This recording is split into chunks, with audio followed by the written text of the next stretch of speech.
Okay, so good evening, everyone. Actually, this is my second recording, but the first video I recorded tonight didn't have sound. And I like to sort of mm, read an article for the first time so that it's sort of more genuine that the mistakes that I make. Okay, so let's see if you can pick out any of my reading errors. And so this article is called New Zealand recognized as a mountain as a legal person. And I thought it's interesting because if we're thinking about ways to protect the environment, um, making a piece of environment a person could be an interesting way to give protections to some uh, environment area or something like that. And they already, I think in the US, right, corporations are considered a person. So it's not like we haven't given personhood to other entities or things that aren't actually humans. Um, so I'm curious about it. Okay, so let's read it. It's on a new website here called VOA News. I will link it in the description later. Maybe, yeah, here, VOA Learning. I was just looking for other websites for more articles that I could go through. Okay, all right. So camera's good. New Zealand's parliament recently passed a law that gives a mountain all the rights and responsibilities of a human being. The indigenous Maori people of New Zealand consider the mountain their ancestor. The mountain is now known by its Maori name Taranaki Maunga. The Maori people of New Zealand represent about 15% of the country's population. Taranaki Maunga is a dormant volcano on New Zealand's North Island. Snow covers the top of the 2,516-meter-high mountain. It is a popular place for tourism, hiking, and snow sports.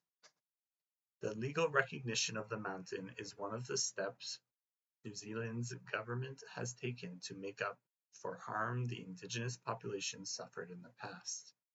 The new law makes it known that the Taranaki area was stolen from the Maori after New Zealand was colonized.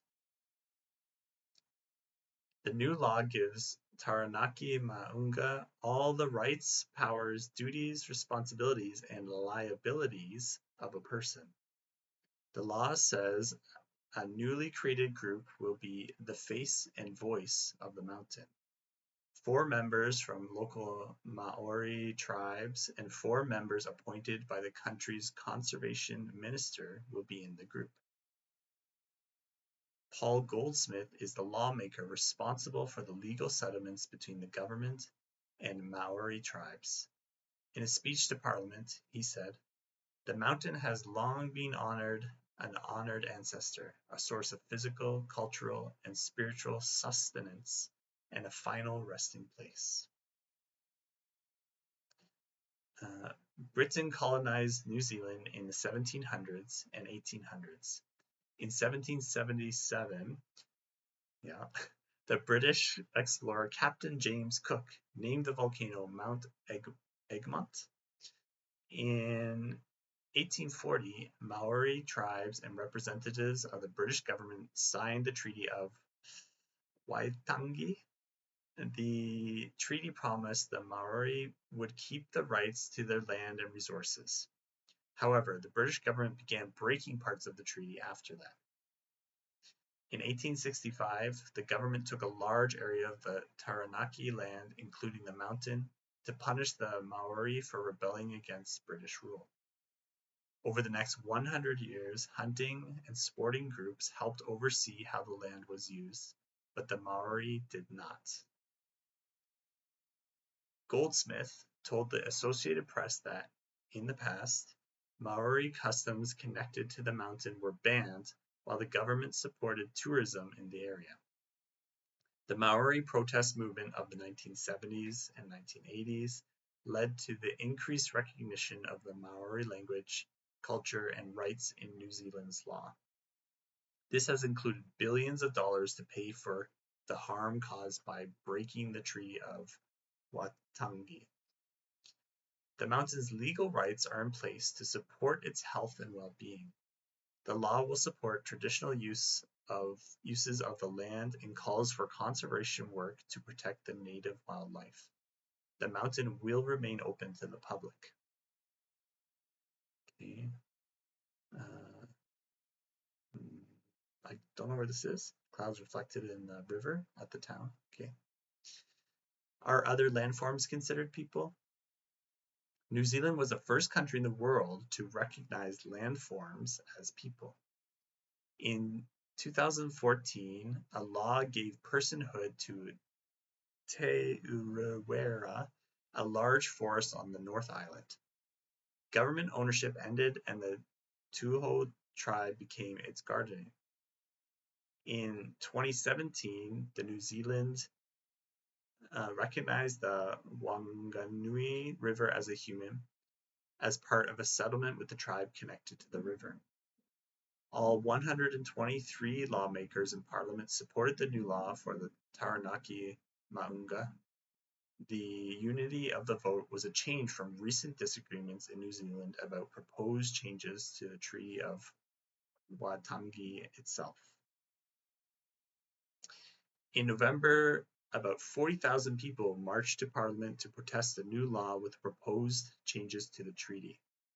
The protesters said the new law would take away Maori's rights and harm the progress that has been made during the last 50 years. Most officials do not expect the bill with the proposed changes to become law. Okay, so Andrew Smith wrote this. Okay, so we have Indigenous. So Indigenous is a word that we use in Canada as well. So someone or something that is native to a place for a relatively long period of time. So you have your native language and maybe your native country where you were born, right? But this word is, maybe in your ancestry, has been here for a long time. Native for a long time. Okay. Some other words are American, Native American. I think they use this in the US. I've also heard Aboriginal in Australia. So dormant, not currently active, kind of like sleeping. Tourism, I think everyone should know. Liability, this is very much like a legal word. So any kind of thing you might have to deal with has liabilities when you're signing a contract or something like that. So something you're responsible for. And sustenance, something that gives you support, help, strength, and food. We often describe like food as sustenance, but this word is sort of a higher level word. You'll find it more in, academic writing, less in conversation, unless someone is a very well-spoken person. Okay, and yeah, dormant is another. We often just use sleeping, right, or not active. We don't often use this word, but it's a good word to use. Okay, so there's no questions for this. So my thoughts, I think, are the same as when I started. I think it's a really creative way to give protection to some environmental or natural places. It seems like here it has some significant meaning to the indigenous people, which is maybe why there's a lot more support for it than, say, in other places in the world. But I think it is also still a really good idea that people could think about if they're looking to protect some parts of the environment. Yeah, so let me know what you think. Let me know if this was a good article, level-wise and also topic-wise. I'm still figuring out exactly how I want to do these lessons or videos, and so your feedback, good or bad, is much appreciated. Okay, so we'll see you in class. Take care.